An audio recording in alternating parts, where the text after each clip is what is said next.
ሰላም እንዴት ናችሁ? ውድ የኢትዮ ቤስት ቤተሰቦች፣ ኢትዮ ቤስት ኦንላይን ትምህርት ቤት በመሆን እያገለገለ ይገኛል። የምናስተምራቸው ትምህርቶችን እንግሊዘኛ፣ አማርኛ፣ ሂሳብ እንዲሁም ሌሎች ትምህርቶችን ዘወትር ከሰኞ እስከ ዓርብ በኦንላይን በማስተማር ላይ እንገኛለን። መማር ለምትፈልጉ ልጆች እንዲሁም በልዩ ልዩ ምክንያት የመማር ዕድል ያላገኛችሁ በሀገር ውስጥም ሆነ በሀገር ውጭ ያላችሁ ውድ የቻናላችን ተከታታዮች ኢትዮ ቤስት የኦንላይን ትምህርት ቤት የመማር ዕድላችሁን ሰፋ አድርጎ መጥቷል። መማር ለምትፈልጉ ቪዲዮ ላይ ባስቀመጥነው ስልካችን በኢሞ፣ ቴሌግራም፣ ዋትስአፕ እንዲሁም በሌሎች ማህበራዊ ሚዲያዎች ላይ በመደወል በኦንላይን መማር ትችላላችሁ።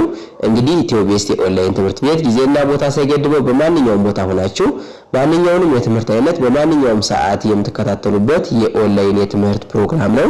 ስለዚህ ምርጫችሁ ኢትዮ ቤስት ይሁን እያለን ቪዲዮአችንን ላይክ፣ ሼር እንዲሁም ሰብስክራይብ በማድረግ ዘወትር የምንለቃቸው ቪዲዮዎች እንዲደርሷችሁና ቤተሰብ እንድትሆኑ እንዲሁም ጥሩ ቁም ነገር ያላቸው ዕውቀቶች እንድታገኙ ስንል እንጋብዛችኋለን። እንግዲህ በዛሬው ዕለት ደግሞ ይዤላችሁ የቀረበው ቪዲዮ የሂሳብ ትምህርት የሂሳብ መሰረታዊ ቁጥሮችና የሂሳብ መሰረታዊ ስሌቶች የሚባሉትን በዚሁ ቪዲዮ አጠርና መጠን ባለመልኩ ይዤላችሁ ቀርቤያለሁ።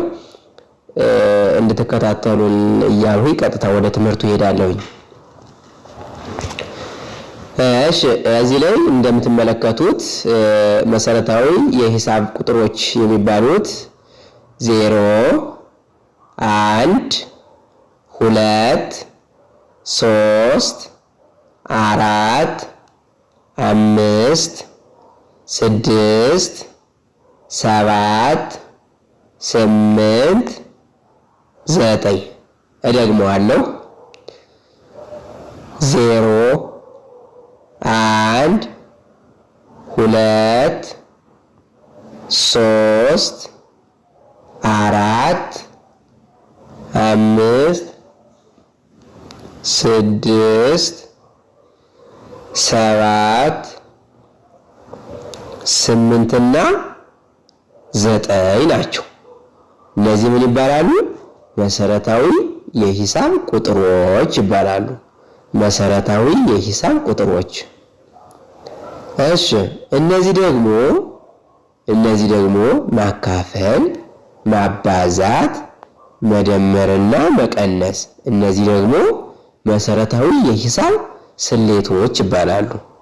መሰረታዊ የሂሳብ ስሌቶች ይባላሉ።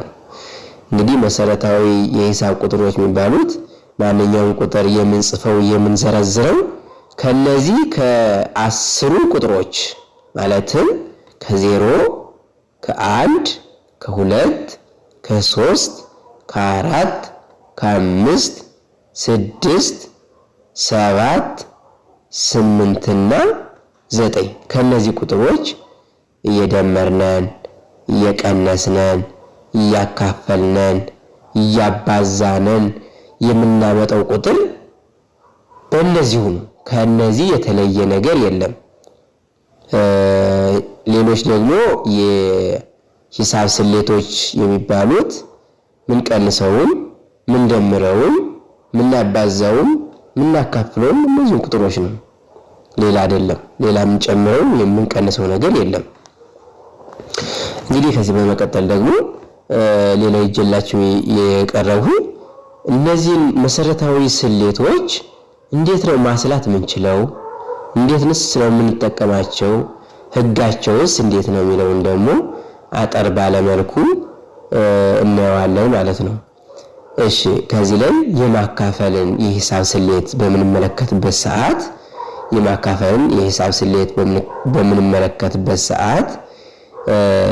እንግዲህ በማካፈል የሂሳብ ስሌት ህግ መሰረት ማንኛውም ታናሽ ቁጥር ትንሽ የሆነ ቁጥር ለትልቅ ቁጥር ማካፈል አይችልም። ምክንያቱም አካፋይ ትንሽ ቁጥር መሆን አይችልም። አካፋይ ከተካፋይ መብለጥ አለበት። ተካፋይ ከአካፋይ ማነስ አለበት።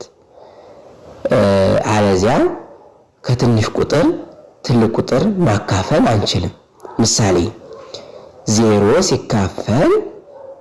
ሲካፈል ለ1 እኩል ይሆናል አይቻልም። ምንም አይነት ድርሻ የለንም። ምንም አይነት ውጤት የለንም። ምክንያቱም በህጉ መሰረት በማካፈል የሂሳብ ስሌት ህግ መሰረት ትንሽ ቁጥር ለትልቅ ቁጥር መካፈል አይችልም። ትልቅ ቁጥር ለትንሽ ቁጥር ይካፈላል እንጂ ትልቅ ቁጥር ለትንሽ ቁጥር መካፈል ይችላል እንጂ ትንሽ ቁጥር ለትልቅ ቁጥር መካፈል አይችልም። እሺ እዚህ ላይ ደግሞ እናያለን።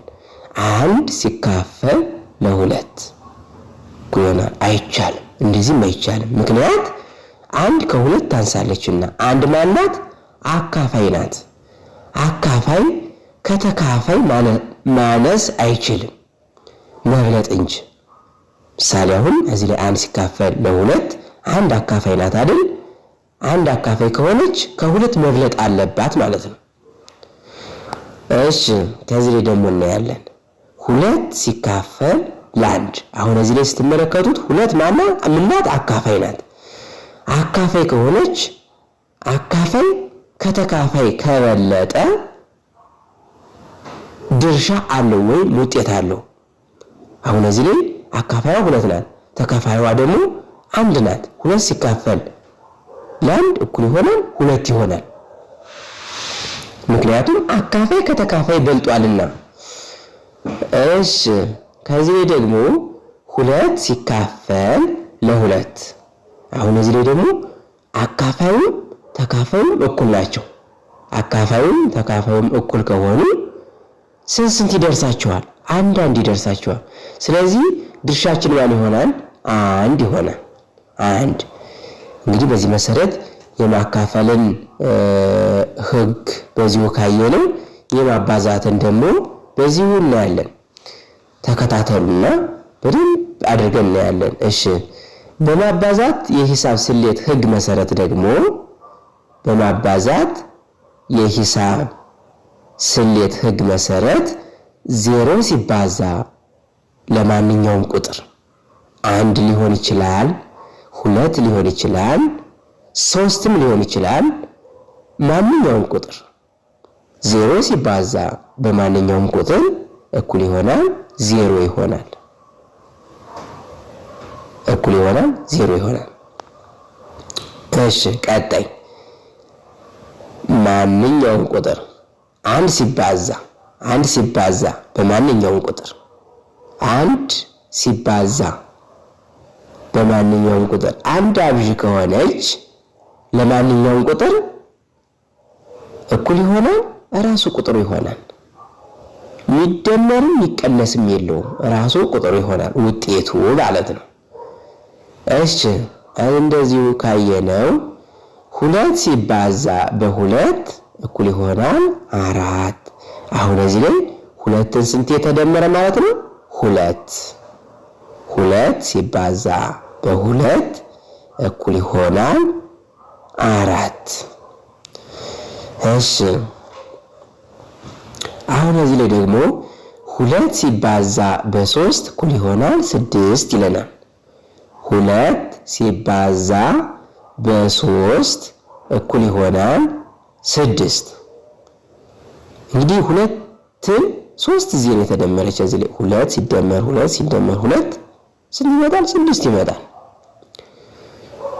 2ን 3 የደምሩት ማለት ነው። 2 ሲባዛ በ3 እኩል ይሆናል 6። አሁን እዚህ ላይ ስትመለከቱ ገልብጠን 2 ሲባዛ በ3 አይደል የሚል እዚህ ላይ 3 ሲባዛ በ2 ብናደርገው የሚመጣው ውጤት አይቀየርም፣ ራሱ 6 ነው የሚሆን። እንግዲህ የማባዛትን የሂሳብ ስሌት ደግሞ በዚህ ዋየ ነው። ቀጣይ ማን ነው? የመደመር የሂሳብ ስሌት ህጉ ምን ይመስላል፣ እንዴትስ ነው የምንደምረው የሚለውን ደግሞ እዚህ ላይ እናያለን። አሁን እዚህ ላይ 0 ሲደመር ለማንኛውም ቁጥር እኩል ይሆናል ራሱ ቁጥር ይሆናል። በመደመር የሂሳብ ስሌት ማለት ነው። በመደመር የሂሳብ ስሌት 0 ሲደመር ማንኛውም ቁጥር ራሱ ቁጥሩ ይሆናል። እዚህ ላይ ምሳሌ ማየት እንችላለን። 0 ሲደመር 1 እኩል ይሆናል 1። 0 ሲደመር ለማንኛውም ቁጥር ብለን አደል ቅድም 0 ሲደመር ለማንኛውም ቁጥር እኩል ይሆናል ራሱ ቁጥሩ ይሆናል። ምሳሌ 0 ሲደመር 1 እኩል ይሆናል 1 ይሆናል። እሺ እዚህ ላይ ደግሞ 1 ሲደመር 2 እኩል ይሆናል 3 1 ሲደመር 2 እኩል ይሆናል 3 ወይም ደግሞ 2 ሲደመር 1 እኩል ይሆናል 3 ይሆናል። እዚህ ላይ አሁን ቦታ ቢቀያየር ምንም አይነት ለውጥ አያመጣም። የሚመጣው ውጤቱ ያው ራሱ ነው። ምንም አይቀይርም፣ አይቀነስም፣ አይጨመርም። እሺ ሌላ ደግሞ 2 ሲደመር 2 ሲደመር 2 እኩል ይሆናል 4 ይመጣል 4 ይመጣል። እሺ ቀጣይ መቀነስ የመቀነስ የሂሳብ ስሌት ህጉ ምን ይመስላል የሚለውን እዚሁ ላይ እናያለን። እሺ 0 አሁን እዚህ ላይ ቅድም እንዳየነው የማካፈል ህግ ላይ ትንሽ ቁጥር ላይ ትልቅ ቁጥር መቀነስ አንችልም። ምሳሌ አሁን እዚህ ላይ እንደሚታየው 0 ሲቀነስ 1 እኩል ይሆናል አይቻልም። ከትልቅ ቁጥር ላይ ትንሽ ቁጥር ይቀነሳል እንጂ ከትንሽ ቁጥር ላይ ትልቅ ቁጥር አይቀነስም። ይሄ የሂሳብ ህግ ነው። የሂሳብ ህግ ነው። እዚህ ላይ ደግሞ አሁን ምን ይላል? 1 ሲቀነስ 2 ይላል። 1 ሲቀነስ 2 ምክንያቱም 1 ትንሽ ናት፣ 2 ደግሞ ትልቅ ቁጥር ናት። ከትንሽ ቁጥር ላይ ትልቅ ቁጥር መቀነስ ስለማይቻል አይቻልም። ይሄም አይቻልም። እዚህ ላይ ደግሞ የምናየው 2 ሲቀነስ 1 ከ2 ላይ 1ን ስንቀንስ ስንት ይመጣልናል? 1 ይመጣል። 1 ይመጣል። እሺ ቀጣይ 2 ሲቀነስ 2 ከ2 ላይ 2ን ስንቀንስ ምንም ነገር አይቀርም። ድርሻው ስንት ይሆናል? ወይ ውጤቱ 0 ይሆናል።